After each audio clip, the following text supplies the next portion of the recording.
in the morning if you drink this Nigella tea, okay?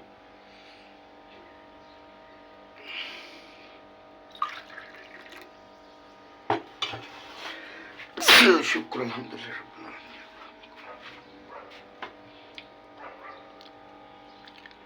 So see this tea, there are some seeds, that those are Nigella seed, okay?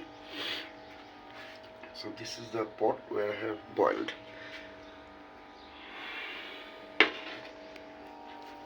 So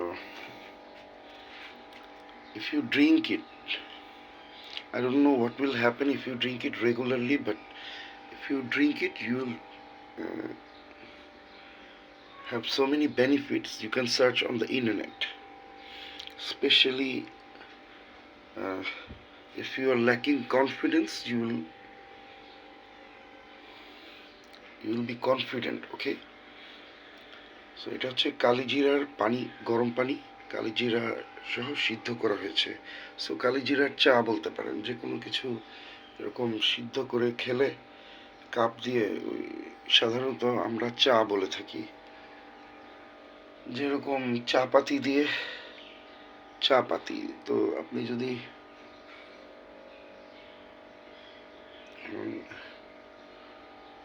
আদা সিদ্ধ করে খান, আদা এবং আরো মশলা, তাহলে সেটা মশলা চাপাতি ছাড়াও খান, মশলা চা বলে আর কি।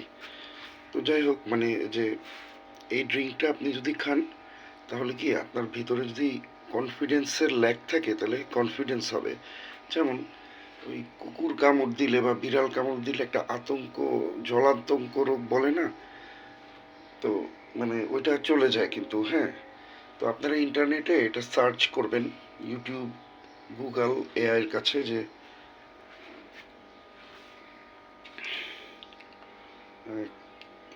এটা খেলে কি হয়। তো একটা তো হলো যে ইনস্ট্যান্টলি আপনার আতঙ্কটা চলে গেল, হ্যাঁ, কিন্তু আপনি এটা তো মানে খেতে ভালোই লাগে, খাওয়ার পর ভালো লাগে। ডেফিনেটলি সবসময় বসে খাবেন, খাওয়ার পর ভালো লাগবে। বসে না খেলে তো আর এটা হবে না, ইন্টেনশনালি দাঁড়ায় খাওয়া যাবে না, ভুল করে দাঁড়ায় খেলে একটা কথা, কিন্তু অলওয়েজ বসে পানি খেতে হবে এবং খাবারও খেতে হবে।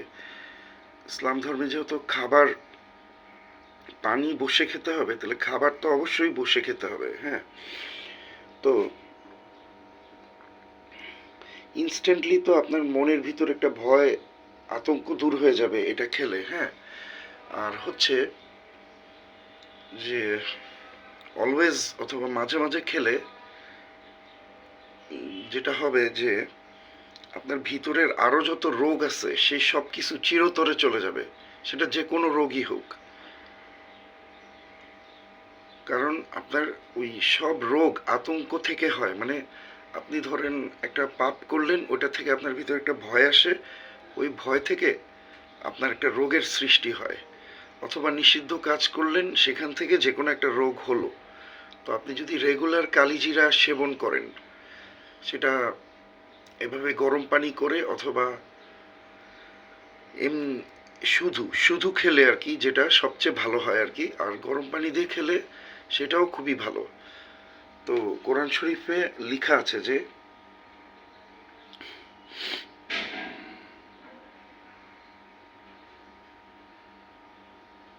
আর আমি এই কালিজিরার মধ্যে সমস্ত রোগের চিকিৎসা রেখেছি মৃত্যু ব্যতীত। তো আমার আম্মুকে তো কালিজিরা অলওয়েজ খাওয়াতাম বিভিন্ন মাধ্যমে, কখনো ভাতের সঙ্গে, কখনো মুখ দিয়ে চুষে। হ্যাঁ, তো ওনার তো কোনো এরকম রোগ ছিল না, আমরা কোনো যদি একটা ভালো আপনজনের গাইডেন্স পেতাম যে ওনার তো এরকম রোগ না, 100টা টেস্ট করায় ওনার শরীরটাকে উইক করা হয়েছে, বাট স্টিল কোনো রোগ পাওয়া যায়নি, এবং ওনাকে পানি খেতে দেওয়া হতো না। তো ওনাকে কটন ভিজিয়ে পানি দেওয়া হতো, তুলা ভিজিয়ে মুখ দিয়ে। তো যাই হোক, আমি যখন আইসিইউতে যেতাম তখন বলতাম, তারপরে কটন ভিজিয়ে দিত, কারণ উনি ওনার সব প্রবলেম আমার সাথে মাস্ট শেয়ার করতো। তো আমি ওইভাবে চেষ্টা করতাম। এখন ওনার হয়েছিল প্যানিক অ্যাটাক, মেইন প্রবলেম। এখন ওনাকে যদি এইসব করানো হয়, এইসব দিকে ধাবিত করা হয়, ওনার থেরাপিস্ট দরকার ছিল। তো আমি একটা থেরাপিস্টের কাছে নিয়ে গিয়েছিলাম। এই ধরনের ডাক্তাররা বড়লোক হয় না, তাদের ওই বেশি আভিজাত্য হয় না। এই থেরাপিস্টটা জিগাতলা ছিল, সে তার চিকিৎসা স্টার্ট করেছিল, সেটাও কম খরচ হতো না। সেটা একটা থেরাপির জন্য ওনার পায়ে দেওয়া হয়েছিল, আমার চ্যানেলে ভিডিও আছে। ওনার পাটা ফুলে গেছিল, এগুলি সব প্যানিক থেকে হয়েছিল। হ্যাঁ, প্যানিক ওনার অনেক কারণেই ছিল। উনি অনেকের কাছে টাকা পয়সা পেত, ঠিক আছে, তো ওনারা হয়তো ঠিক মতো দিচ্ছিল না, বা ওনার মনে হচ্ছিল দিবে না, বা ওনার একটা জমি, মানে আমার জমি আমাদের গ্রামে সেল করা হয়েছে, যেটা দিয়ে আমরা যে এদিকে ঘরটা করলাম একটু। হ্যাঁ, আর এই যে বাথরুমে দরজা টরজা লাগাইলাম, তো লাস্ট এই যে এই ঘরটা হইলো। হ্যাঁ, এই বাথরুমটা কিছুটা হইলো, ঠিক আছে। তো কিছুটা উনি মানে আর কি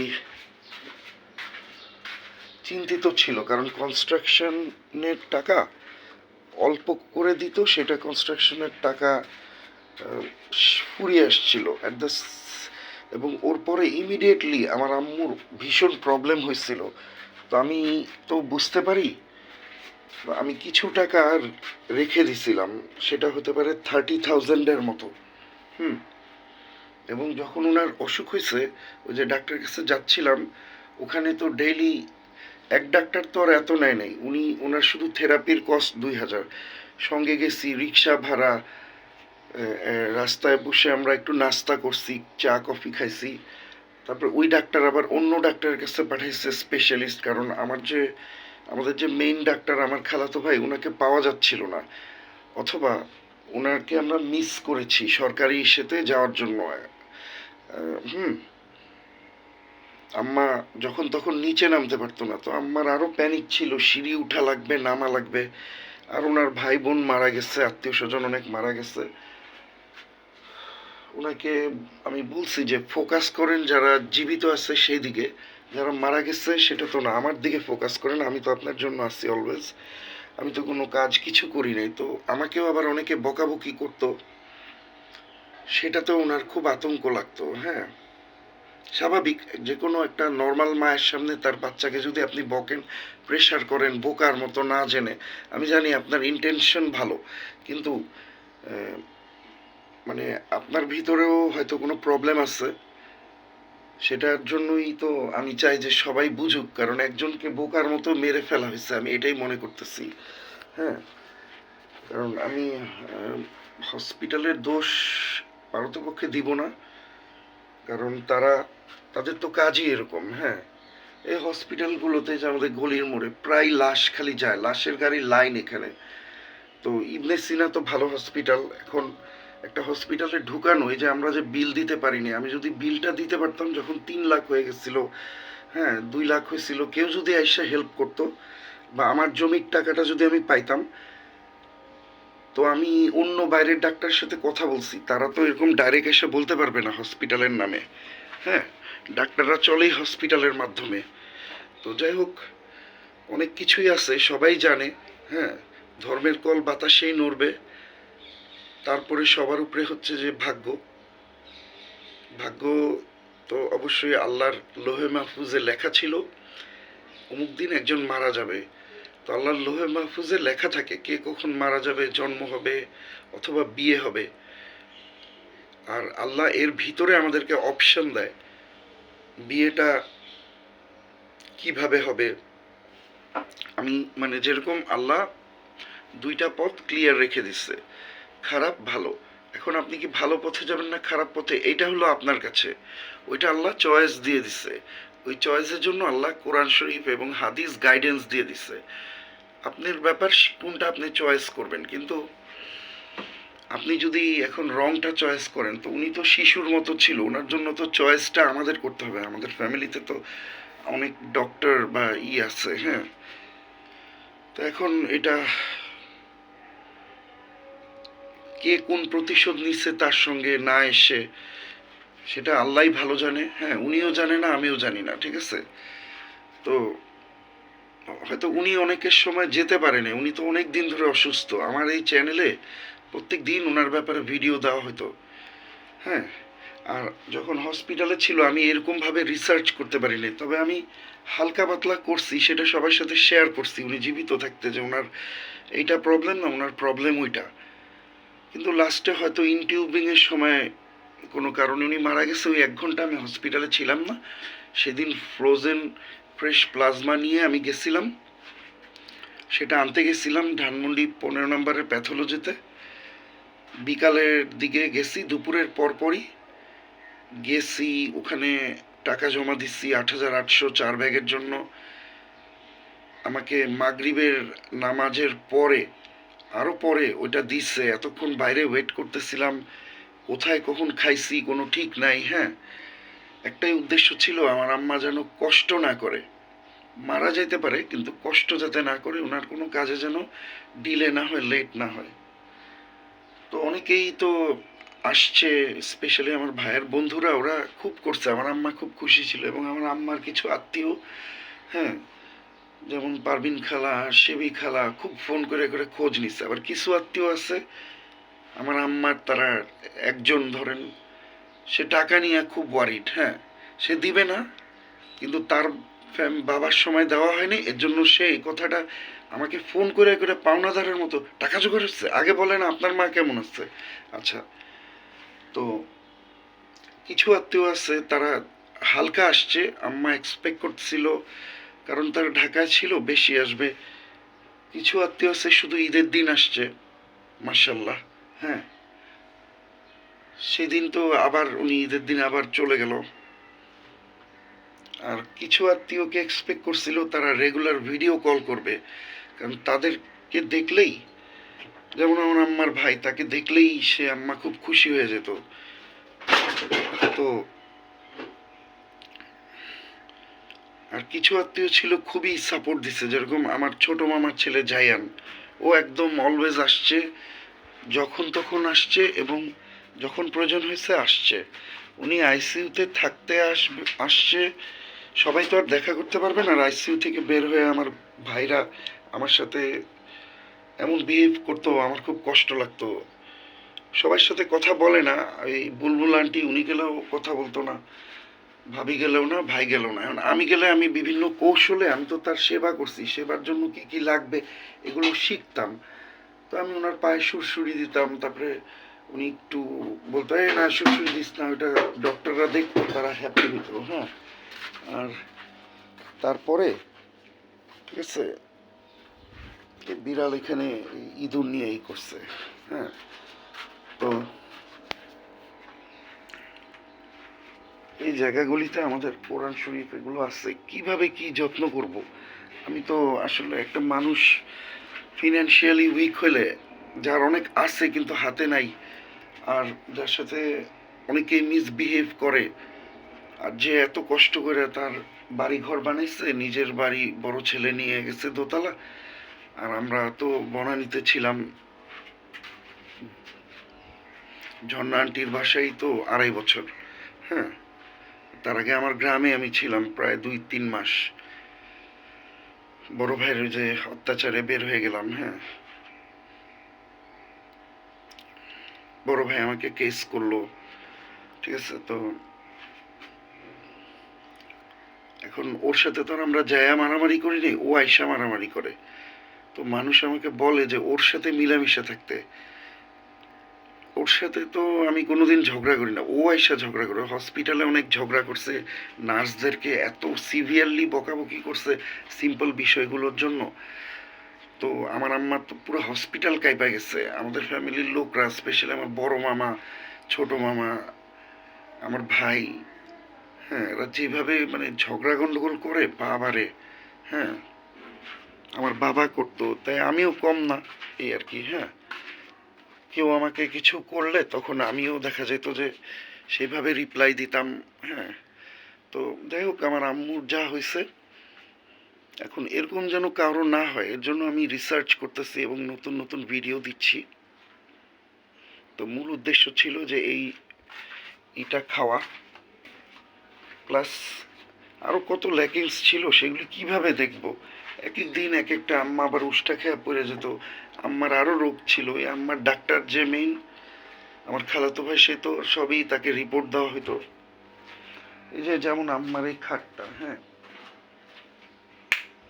এই খাটটায় আগে যেমনি বসতাম, করতাম, হ্যাঁ, মানুষ আম্মা বলতো এত জোরে বসিস না, আসলে ইচ্ছা করে তো না, মানে বয়সের সাথে সাথে একটা হয়ে গেছে, এইভাবে চলি, নিজের শরীরে হাড্ডিতে কষ্ট দিই না, কিন্তু এই খাটটা তখন ওই কথার মধ্যেই থাকতাম, বা মনে একটু খারাপ লাগতো এত জোরে বসিস না, এটা তো লোহার খাট। কিন্তু এই যে খাটটা এটা খুব শক্ত, হ্যাঁ, এই যে আমি আম্মা পৃথিবী ত্যাগ করার পরে একদিন শুয়ে দেখলাম এই খাটটা আমার খালা দিছে। তো আসলে আগে ও শুইছি, কিন্তু এত ব্যস্ততার মধ্যে না এটা খেয়াল করি নাই, কেউই করে নাই, আমার ওয়াইফও করতে পারে নাই, হ্যাঁ। আমার খাটটা নরম, এটা শক্ত, এই যে এটার নিচে শুধু এই যে এইটাই আছে, আর হ্যাঁ, তো অনেক দিক দিয়ে সে কষ্টে ছিল, মানে আরাম দিতে পারিনি।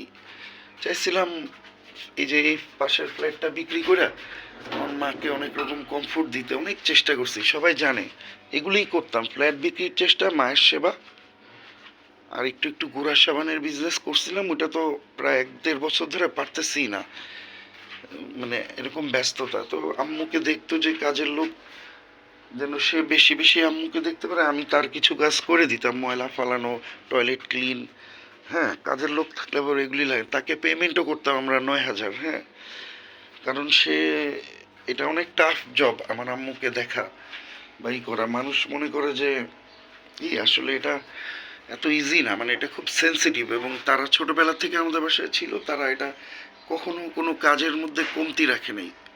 তারপরে আরো অনেক লোক আসতো, তারা পয়সার জন্য আসতো, তারা হয়তো আম্মুর সাথে কোনো টাকা খাটাইছিল সেটার জন্য আসতো, অনেক বলছি আম্মাকে যে আম্মা এগুলি করেন না, বরকত যাবে গা, তারা এর জন্য আসে নাই, হ্যাঁ।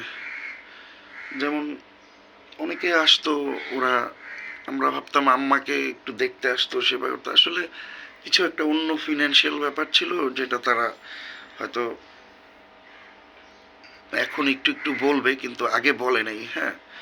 যেমন আম্বে আপা, আমি এখন মানে না বললেও তো নাই, তাহলে তো আমার আম্মার বিষয়টা বুঝবে না কেউ, হ্যাঁ, কারণ অসুস্থের সময়, ওই সময় আম্বে আপা আসে নাই, আবার মনি আপা, হ্যাঁ, মনি আপা তো কাজ করতো, তো ওনাকে তো ভালো করে বেতন দিতাম আমরা, আরো অনেক বকশিস দিতাম, আম্মা হসপিটালে থাকতে ডেইলি কাচ্চি বিরিয়ানি খাওয়াইতাম, অথবা চিকেন বিরিয়ানি, ডাব খাওয়াইতাম। এই যেদিন আম্মা আইসিইউতে গেল ওই দিনই ওনার ভালো জ্বর উঠলো, এটা আমরা বুঝতে পারলাম। সরি, আইসিইউ থেকে যেদিন ক্যাবিনে আসলো সেই দিন লাগবে লোক এরকম যে তার সেবা করবে, করবে, একজন মেয়ে মানুষ, হ্যাঁ। তো আমরা যারা সময় দিলাম ওইভাবে তো হইলো না, আমার ভাবি রাতে সময় দিছে, কিন্তু ভাবি ভাইকে দেখলে আম্মা সবসময় আতঙ্কে থাকতো, কারণ তারা তাকে অন্যায়ভাবে বাসা থেকে বের করে দিছে, কি কি করছে, মারছে টারছে, এগুলি তো সবাই জানে, হ্যাঁ, এগুলি তো সবাই জানে। কেউ কিছু করে নাই, আওয়ামী লীগের সময় এই খারাপ পুলিশদেরকে কিছু টাকা দিলে ওরা আমার ভাইয়ের কথা শুনছে। আমি, আমার মা তো, আমরা তো নিরীহভাবে চলছি, হ্যাঁ, কারণ আমি তো মায়ের কথা চিন্তা করতাম, মা একটা বয়স্ক মানুষ, একটু বেশি মায়ের খেলে তো হয়ে যেত, হ্যাঁ, আর সেটা তো ছিল রেগুলার প্রসেসের মায়ের, মানে দেখা হইলেই তারই একটা হয় যে মানুষ, হ্যাঁ, রাগ করে সব সন্তানরাই, ওটা তো আর না, মানে আর কি প্রত্যেক দিনের না, যে কোনো একটা ডিমান্ড নিয়ে রাগ করে, সেটা এক জিনিস। আর আমার বড় ভাই তো পাওয়ার অফ অ্যাটর্নি নিবে, এই নিবে সেই নিবে, এগুলি নিয়ে যে আম্মার সাথে যত গন্ডগোল করলো, পৃথিবীর কেউ এসে এটার বিচার করে নাই, তাই না? আম্মা তার বাড়িতে, যে ভাঙ্গা বাড়িতে থাকলো, হ্যাঁ, আমার তো সহ্য শক্তি, আমি ইয়াং, কিন্তু উনি তো বয়স্ক, 5 তলা উঠা কত কষ্ট। তারপর ভাই লাস্টের দিকে আম্মার কাছে যখন সেবা করতে আসছে টাসছে, আম্মা আতঙ্কিত হইতো, কিন্তু সেবা নিত, কি করবে, আপনি গর্তে পড়ে গেছেন, এখন আপনার কাছে বাগাইসা পেশাব করে দিলে ওইটা পানি হিসাবে খাবেন, হ্যাঁ, কারণ গর্তে পড়ে গেছেন না। আর মনে করেন যে হাতি এসে সুর দিয়ে পানি দিলেও খাবেন, এমনিতে আপনি পরিষ্কার পানি ছাড়া খান না। তো যাই হোক, অনেক কিছু ঘটনা আছে, এখন আমি তো এগুলি কমপ্লেইন করতেছি না, আমি এগুলি বলতেছি ফ্যাক্ট, ফ্যাক্ট কমপ্লেইন, হ্যাঁ। এক্সপ্লেনেশন, ডেসক্রিপশন, এগুলো সব কিছু ডিকশনারিতে আলাদা মিনিং আছে। কিছু অনেক শিক্ষিত বাঙালি আছে সব কিছুকেই ফ্যাক্ট ভাবে, সব কিছুকেই কমপ্লেন ভাবে, সব কিছুকেই ডেসক্রিপশন ভাবে। হ্যাঁ, এবং তারা বোকামি করে অনেক মানুষকে জীবনে ক্ষতি করে দিছে, কিন্তু তারা খারাপ না। তো এই জিনিসগুলা অনেক বড় একটা বিষয়। যাই হোক, আপনার যত বড়ই শত্রু হোক, সে যদি মারা যায় কষ্ট করে, আপনার ভিতরে একটা কষ্ট থাকবে। সেই কষ্টটা আপনি নিজেকে মাপ করতে পারবেন না যদি শত্রুতামি করে কারো ক্ষতি করেন। আর যদি ভুল করে করেন, নিজেকে শুধরাইতে পারবেন পৃথিবীতে। আমি অনেক ভুল করছি, আমার মার কিছুই করতে পারিনি, হ্যাঁ, বাবারও কিছু করতে পারিনি। যেটা করছি ওটা আমার কর্তব্য ছিল। আর এখন যা করব এটা অন্যদের যেন এরকম না হয়। আমার ভিতরে একটা জিনিস হয়তো ভালো ছিল, আমার মা বলতো, সবাই বলতো, আমি অবজার্ভ করতে পারি। কোনো কিছু দেখলে সেটা আমি ইজিলি ক্যাচ করে বুঝতে পারি এবং কি করা লাগবে সেটা নিয়ে মানুষের সাথে এবং নিজে নিজে আলোচনা এবং রিসার্চ করতে পারি। তারপরে এটা কেউ করবে কিনা সেটা পরের বিষয়। তো আমার মাকে তো দেখছেন হসপিটালে থাকতেও আমি ওনাকে ওই যে ক্ল্যাপ করলো, এই করলো, এইসব কগনিটিভ থেরাপি দিয়ে বসাইলাম একদিন, হ্যাঁ। কিন্তু তারপরে আবার চিল্লাচিল্লি, এই সেই, কোনোদিন ভাই চিল্লায়, কোনোদিন আলী ভাই ভাই আইসা চিল্লায়। নূরজাহান আপার কাছে আমরা কন্ট্রিবিউশন চাইছি, এত বড় দোষ হয়ে গেছে, হ্যাঁ। বোনের কাছে চাইতে পারবো না যে বোনের বিয়ে শাদি আব্বা দিচ্ছে, আমার আব্বা ওনাদেরকে বিয়ে শাদি দিচ্ছে ফুল, যেখানে গয়না গাটি, হ্যাঁ, বা সব কিছু দিছে এই চাস্তো ভাই বোনদেরকে। তো তারা তো আব্বাকে কিছুই দেয় নাই। নূরজাহান আপা আব্বাকে একটা স্যুপও বানায় খাওয়াতে পারে নাই, এই সৌভাগ্য ওনার হয় নাই। আর আম্মার সময় জমি বেচার টাকাটা আরো তাড়াতাড়ি দিবে, তা না দিয়ে উল্টাপাল্টা আমাকে ঝাড়ি মারছে, হ্যাঁ। তো আমরা তো বুঝে গেছি, আমার আম্মা তো বুঝে গেছে যে আলী ভাইয়ের তো ইন্টেনশন ভালো ছিল না, এবং আমাকে বারবার বলতেছে আইসিইউতে নাও। আমার বড় ভাই বলতেছে 7 লাখ টাকা হয়ে গেছে, হ্যাঁ, আর কতই করবা। আমি তো হসপিটালের লোকদের সাথে কথা বলছি যে ব্যাংকারকেই করলে, তারা বলছে হ্যাঁ ব্যাংকের মাধ্যমে আপনি পে করতে পারবেন। আমি তো, আমার মা বাইচা থাকতো আর কয়দিন আমি বাইচা থাকবো, আমার আব্বা মোরার 10 বছর পরে মা চলে গেল, হ্যাঁ। অনেকের বাবা মরার 2-1 বছরে, আমার যে ওয়াইফের বাবা মারা গেছে, শ্বশুর শ্বশুর মারার 1-1.5 বছর পরে তার ভাইদের মধ্যে ছোট ভাই মারা গেল। তো এটা কি কেউ বলতে পারে কখন আমরা মরবো? আর আমরা কি কোনো পলিটিক্যাল ফ্যামিলি বা পার্টি যে শত্রু মরলে আমাদের খুশি হবে? আপনার যদি মনে মনে কারোর সাথে শত্রুতামিও থাকে, সেই শত্রু মরলেও আপনার ভিতরে একটা কষ্টের জন্ম নিবে, আর সেই কষ্টটা হয়তো কালিজিরা খাইলে হবে না, আল্লাহর কাছে মাপ চাইতে হবে, হ্যাঁ। ঠিক আছে, তো তারপরেও যাই হোক, অনেক বিষয় আছে। এই চাস্তো ভাইরাও হসপিটালে এসে চিল্লাচিল্লি করছে আম্মার রুমের সামনে, হ্যাঁ। আপনারা হসপিটালের নার্স তাদেরকে জিজ্ঞেস করলে জানতে পারবেন। আমাদের কাজ ছিল আমরা অলওয়েজ অবজার্ভ করব। হসপিটাল এমন একটা জায়গা যেখানে আপনার পাও চাটতে হয়, টাকাও দিতে হয়, বদলে আপনি রুগী ফেরত নিয়ে যাবেন। ওইখানে রংবাজি দেখাইতে হয় না। তো যাই হোক, আমার আম্মার আত্মীয়রা খুব ভালো ব্যবহার করছে, স্পেশালি পারভিন খালা, সেবি খালা, রুমি খালারা আমার সাথে কথা বলে নাই, জানতো আমি আম্মাকে দেখব। কিন্তু যাই হোক, ওনারা আমার ভাইয়ের সাথে কথা হয়েছে, কিন্তু খোঁজ নিছে, হ্যাঁ। ইন্ডিয়ার আসামের আত্মীয়রা ভিডিও কল করছে। তো যাই হোক, অনেকভাবে ট্রাই করছি, কিন্তু হয়তো অত ভালো সন্তান না যে মাকে আল্লাহর কাছে দোয়া চায় জীবিত রাখাবো। আল্লাহ চাইলে সবই পারে, আল্লাহ হায়াতও বাড়ায় দিতে পারে, কমায়ও দেয়। তো আমার মা তো খুবই ভদ্র, ওয়েল বিহেভ মানুষ ছিল। তো মরার কিছুদিন আগে এত সেবা করছে, নিজের মায়ের বিছনার নেই, ঘরে কাঁচা হ্যাঁ, আয়সা দেখে, আর মানুষরে অনেক কিছু দেয়। এটা মানে দেখা যায় কি যে মানে আমাদের জেঠি আম্মা বা আমাদের পরিচিত যে হুজুর আমাদের জন্য দোয়া করতো, মাদ্রাসার প্রিন্সিপাল, ওনাদেরকে আমার বড় ভাই যায় এই জুতা স্যান্ডেল এই সেই দিছে, হ্যাঁ, আতর। তো ওরা বড় ভাইয়ের অ্যাডভোকেসি করতেছে। আমার জেঠি আম্মা মানে যখনই কেউ আমাকে বলে যে তোমার ভাইয়ের সাথে মিলামিশা চলে, আমি বুঝি যে ও ওরে কিছু গিফট টিফট দিছে। ওর আমার ভাইয়ের স্বভাব এটা, নিজের মা রে থুয়া দুনিয়ার সবাইরে মায়ের থেকে নিয়া, হ্যাঁ, দুনিয়ার সবাইরে দেওয়াটা আর কি ওর একটা মানে নাম যশ। হ্যাঁ, কিন্তু আমি তো এরকম না। হ্যাঁ, আমার সাথে তো পারবে না। ও আমাকে কি দিবে? আমার তো পুরা মাল সামান সব নিচে এখনো লক করা আছে। আজিজ ভাই জানে, যার ফ্ল্যাট। হ্যাঁ, আর ওনার ভাইরাও জানে। আর হচ্ছে যে আমার সাথে এগুলি চলবে না। আমি কারো ক্ষতি যদি না করি, কারো ক্ষতি করি না, কেউ আমার ক্ষতি করতে পারবে না। হ্যাঁ, আমি কারোর সাথে যা লাগি না, কেউ আমার সাথে লাগা পারবে না। ঠিক আছে? আমার হয়তো সাময়িক একটু কষ্ট হচ্ছে, কিন্তু আল্লাহ তো আছে, সব কিছুর ব্যবস্থা আল্লাহ করে। হ্যাঁ, আর মানে নিজের মাকে একটা এসি রুম, খাট এগুলি দেওয়া কি কোনো ব্যাপার? এত কোটি কোটি টাকার বাড়ি আমরা দুই ভাই এখন পাইলাম না। হ্যাঁ, আমাকে তো এই দুইটা ফ্ল্যাট আগেই লিখে দিচ্ছে। হ্যাঁ, তা আমাকে আমার ভাই বলতেছে যে কেন?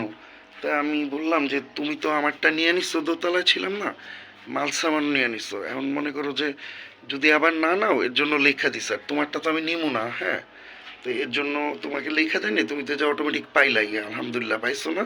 এখন আরো অনেক কিছু পাইবা, আমাদের আরো অনেক সম্পদ আছে, কিন্তু আমাদের ক্যাশ টাকা নাই। হ্যাঁ, আর আমার বড় ভাই কি করে না করে বা কেন করে, আমাদের এলাকায় তো লোকজন জানে সবাই। যেরকম ফার্মেসি, রতন ফার্মেসির দুই ভাই, রতন জিতেন ভাই, মানে আমরা তো, ওনারা কিভাবে জানে ফার্মেসির লোকরা, তারপরে সেলুনে যারা কাজ করে ওনারা না অনেক কিছু জানে, বুঝছেন? তো এটা দেখবেন যে কি করছে। হ্যাঁ, যাই করছে জিদের মাথায় করছে। হ্যাঁ, আমরা তো কোনো পলিটিক্সের ফ্যামিলি না বা না যে আওয়ামী লীগ বিএনপি। তো আওয়ামী লীগকে ইউজ করে অনেক কিছু করছে, এখন কি বিএনপিকে করে কিনা দেখি আমি। হ্যাঁ, ঠিক আছে? তো আওয়ামী লীগের তো করছে, তো বিএনপিকেও তো করতে পারে। ওই যে হুজুররে যদি একদিনে জুতা স্যান্ডেল এত কিছু দেয়, আমি এত বছর ধরে চিনি, আমি তো একটা স্যান্ডেলও দিইনি হুজুররে। হুম, তো হুজুর উল্টা আরো আমাকে 100 টাকা 50 টাকা দিত, মানে খুব খুশি হয়ে। তো আমি সেটা নিতাম না, রাগ করতাম, আরে আপনি আমাকে দিবেন কেন? ওই যে এলিফ্যান্ট রোডের মাদ্রাসার ফোরকান হুজুর। আচ্ছা,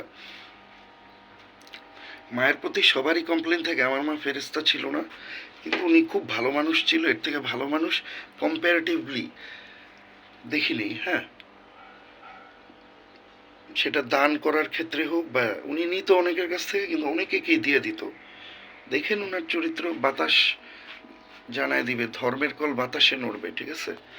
তো আমি যেটা চাচ্ছি যে যা হয়েছে সেটা তো হয়েছে, কিন্তু আমার আম্মা কিভাবে মরছে এটা নিয়ে রিসার্চ করা উচিত, এবং এরকম যেন কারো না হয়। এর জন্য আমি ইন্ডিয়ান ডক্টর সাজেস্ট করি। কারণ কি, ইন্ডিয়াতে এত টেস্ট করে না, তার যে মেশিনগুলি কিনে আনছে এগুলো এখন খাটাকে খাইতে হবো না? এটা তো সবাই জানে, আমি তো একা বলতেছি না। আমি তো হসপিটালের এক্সিকিউটিভ ডিরেক্টর, জাপান বাংলাদেশের, আমাদের নিচতলায় ফ্ল্যাট কিনছে মুরাদ ভাই। উনি তো আগে অ্যাকাউন্টেন্ট ছিল, পরে সে না সিইও ডিরেক্টর হয়েছে। হ্যাঁ, তো উনি তো ওনাকে তো বললাম যে ভাই, সবার একটা ধারণা এরকম, আপনারা এমন কিছু করতেছেন যেটাতে আমার আম্মার আসলে ইমপ্রুভ ওইভাবে হচ্ছে না। ওনাদের সাথে ভদ্রভাবে বলতে হয়। উনি কি করবে? উনি তো চাকরি করে। উনি আমার আম্মাকে মায়ের মতো আদর করতো। আমাকে শুধু একটা আশ্বাস দিছিল একদিন যে মিলন ভাই, টাকার জন্য সার্ভিস আটকাবো না, এবং কোনোদিন সার্ভিস আটকায় নেই টাকার জন্য। হ্যাঁ, আম্মাকে প্রত্যেক ঈদে 2000 3000 টাকা করে গিফট করতো। আমি তো এগুলি পরে এই যে রিসেন্ট জানছি। তো আমি তো জানতাম যে আম্মাকে হয়তো দুই একজন শুধু চালায়। এখন সেটা বিপদে পড়াতে বোঝা গেছে কে কিভাবে কতটুক হেল্প করছে। হ্যাঁ, তো আমার তো কারো হেল্পের দরকার ছিল না। আমার তো জমি দেওয়া ছিল, ওই জমির টাকা হয়তো লেট করে আসতো, কিন্তু আসতো তো শিওর। আর হসপিটালের ওই ডিরেক্টর, ইডি এক্সিকিউটিভ ডিরেক্টর, উনি জানে যে আসতো শিওর, কারণ আমি কথা বলছি ওয়ার্ড টু ওয়ার্ড। হ্যাঁ, ওয়ার্ড মিস হবে না। আর আমার ফ্ল্যাট আছে, এটাও আমি ওনাকে লেখা দিতে পারি যে কোনো সময়, উনি জানে। ঠিক আছে, উনি এটা নিয়ে ডিস্টার্ব করেনি। কিন্তু আমাদের আত্মীয়রা যে টেনশনে ছিল, বাবারে সরকারি আইসিতে নাও, আমি বলছি সরকারি আইসিতে নিতে পারি, একটু পর পর একজন মারা যায়, তারপরে ওনারা যদি রিলিজ অর্ডার দিত আমি দিয়ে দিতাম। কিন্তু ওনাদের সাইড থেকে আমি দোষ বলবো যে মানে আসলে ওনারা মনে হয় জানে না যে মানে অ্যালোপ্যাথি ছাড়া আরও যে কিছু ট্রিটমেন্ট মানুষের লাগে, মানে সব ধরনের ট্রিটমেন্ট লাগে একটা ডক্টরকে। আহ, মানে এখানে তো কোনো সাইকোলজিস্ট আসেই নেই, আসছে বিভিন্ন বিশেষজ্ঞ, ঠিক আছে, কিন্তু সাইকোলজিস্ট দরকার ছিল, যেটা নাকি আমার আম্মুকে ওই যে প্যানিকের বিষয়টাই করতো। তো আমি অনেকবার বলছি, কিন্তু ওনারা একটা প্রসেসে ছিল, ওনাদের এরকম নিয়ম, মানে বুকিশ ওয়েতে চলে। হ্যাঁ, আসলে লাইফ কিন্তু বুকিশ ওয়েতে হয় না, কখনো কখনো লাইফে যখন যা প্রয়োজন সেটা করতে হয় এবং বুঝে শুনে করতে হয়। করার সময় তারা থুড়া করতে পারেন, কিন্তু করার আগে কিন্তু ভালো করে ভেবে করতে হয় কি করতেছেন। তাড়াহুড়াতে কোয়ালিটি নষ্ট হতে পারে, কিন্তু ভাবনাতে যদি ভাবনার কোয়ালিটি নষ্ট হয়, তাহলে আপনি যত স্লোলি করেন আপনার লাভ নাই। যেরকম নামাজ, আপনি নামাজের ব্যাপারে না বুঝা আহ, আপনি, হ্যাঁ, এখন যতই স্লোলি নামাজ পড়েন লাভ নাই। আপনি বুঝে নামাজ পড়বেন, তাহলে কি কতটুকু কোন জায়গায় সময় দেওয়া লাগবে আপনি বুঝতে পারবেন, কারণ ওয়ার্ডের ভ্যালুটা বুঝবেন। ওই ওয়ার্ডটা কত ফাস্ট বলা লাগবে না, ওটা আদবের সাথে বলতে হবে, ওটা আপনি বুঝে যাবেন। হ্যাঁ, ঠিক আছে, তো এই হলো লাইফের বিষয়। এখন আমার আম্মার যা হচ্ছে সবার জন্য না হয়, কারণ আমরা কাউকে দোষও দিব না, ইও করবো না। আমরা আমাদের পেমেন্ট যেটা বাকি আছে সেটা দিব। অনেকেই হেল্প করছে, আমার ভাইয়ের বন্ধুরা, আমার কিছু আত্মীয়রাও করছে। আমার ভাইয়ের কাছে ও তো এখন ক্যাশিয়ার, মাসাল্লাহ। হ্যাঁ, ঠিক আছে, আলহামদুলিল্লাহ, ভালো থাকবেন। আমি সবার জন্য দোয়া করি। আমি একটাই কথা বলছি যে শত্রুতামি করে কাউকে মৃত্যুর দিকে ঠেলা দিয়েন না, মজা নিয়েন না। হ্যাঁ, কারণ আপনার শত্রু আপনি মনে করতেন, কিন্তু আমার মা কাউকে শত্রু মনে করতো না। এরকম মহিলাই ছিল না আমার মা, একদম চ্যালেঞ্জ। হ্যাঁ, ওনার যে বিহেভিয়ার, উনি কাউকে শত্রু মনে করেন এই জীবনে। হ্যাঁ, আর আমার সাইডের থেকে আমার কোনো ফ্রেন্ড বা কেউ আসে নাই, দু একজন ছোট ভাই পাড়ার আসছিল, বা একটা ফ্রেন্ড আসছিল নিচের থেকে গেছে। কারণ কি, আমি কাউকেই সময় দিতাম না, আমার মা বউকে ছাড়া কাউকে সময় দিতাম না। আমি একটাই কাজ করতাম, মায়ের কেয়ার গিভিং।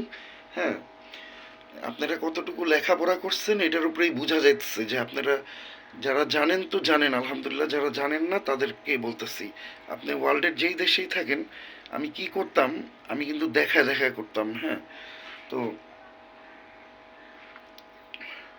আপনার মা যায় নাই তো আপনি বুঝবেন কেমনে? হ্যাঁ, অথবা আপনার সন্তান যায় নাই তো আপনি বুঝবেন কেমনে? আমার মা আমার সন্তানের মতো ছিল, আমার মায়ের মতো ছিল, আমার লাভার ছিল, আমার সব ছিল। হ্যাঁ, তো আমি জানি তো, তো আমি সেভাবেই চেষ্টা করছি সবাই ওটা বুঝতে পারে, কিন্তু এখন কি লাভ? আর আমিও বুঝতে পারলেই কি লাভ? আমি ওই যে বললাম না, টাকা থাকতো, আমার একটা ডাক্তার ছোট বোন বলছে, এক যখন প্রথমবার আইসিইউতে আসছে যে ছুটায় নিয়ে যান, তো আমি তো ছুটায় নিতে পারি নাই, কারণ পেমেন্ট তো ক্লিয়ার করতে হবে, রিলিজ অর্ডার ছাড়া অন্য কোথাও কেমনে নিব। আর সরকারি আইসিইউতে তো নিবই না, আমি ওখান থেকে ইবনে সিনায় নিতাম। ইবনে সিনার আমাদের পরিচিত আত্মীয়রা, ডাক্তাররা তো আর আমাদেরকে ইনভাইট করে নাই। তো যাই হোক, আমি এখন 5 ওয়াক্ত নামাজ পড়ে এটাই দোয়া করি, আল্লাহ আমার মায়ের মতো কারো যেন না হয়, আমার মাকে ভেস্ট নসিব করুন, এবং আমাদেরকে এমন আমল করার তৌফিক দেন যেন আমরা ভ্রেস্ট, মানে আমাদের আমলের কারণে ভ্রেস্তে যাইতে পারি, আমাদের যেন ভ্রেস্ট নসিব হয়, আমরা যারা জীবিত আছি। 5 ওয়াক্ত নামাজ পড়ে এটাই দোয়া করি। এখন নামাজ পড়া, কোরআন তেলাওয়াত করে আম্মার জন্য দোয়া করা ছাড়া আমি তো আর কিছু করতে পারবো না। হ্যাঁ, আর আমি নিজের কিছু করবোই, যে এগুলো আছে গুছাইতে হবে, আম্মার কাপড় অনেক কিছু আছে না, এগুলি গুছাইতে হবে। আম্মার তো তেমন কোনো গয়নাগাটি ছিল না, এগুলি ছিল যে চেন টেন, এগুলি তো আমি দিতাম। এগুলি তো আর রিয়েল গোল্ড না, ঠিক আছে, এগুলি হচ্ছে RGB। হ্যাঁ, তো ওই RGB, আমিও যেটা পড়ি ওটাও RGB। হ্যাঁ, তো যাই হোক। হ্যাঁ, অনেকে অনেক কিছু মনে করে। তো ভালো থাকবেন, আর ভিডিওটা শেষ করছি যে এই কালিজিরার পানিটা খেয়ে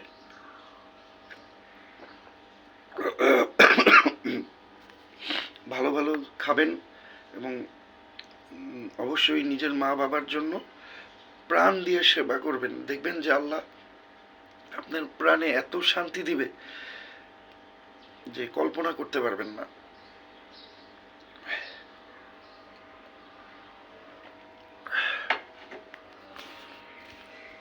ভালো থাকবেন। লা হাওলা ওয়ালা মাশাআল্লাহ, লা হাওলা ওয়ালা কুওয়াতা ইল্লা বিল্লাহ, আস্তাগফিরুল্লাহ, ইন্নাল্লাহা গাফুরুর রহিম, বিসমিল্লাহির রাব্বিল আযীম, আল্লাহ তাবারাকাল্লাহু যুল জালালি ওয়াল ইকরাম, রাব্বিরহামহুমা কামা রাব্বায়ানি সাগীরা, রাব্বানা তাকাব্বাল মিন্না ইন্নাকা আনতাস সামিউল আলীম, রাব্বানা ওয়াজআলনা মুসলিমাইনি লাক ওয়া মিন যুররিয়াতিনা উম্মাতাম মুসলিমাতাল লাক ওয়ারিনা মানাসিকা ওয়া তুব আলাইনা ইন্নাকা আনতাত তাওয়াবুর রহিম। আমিন।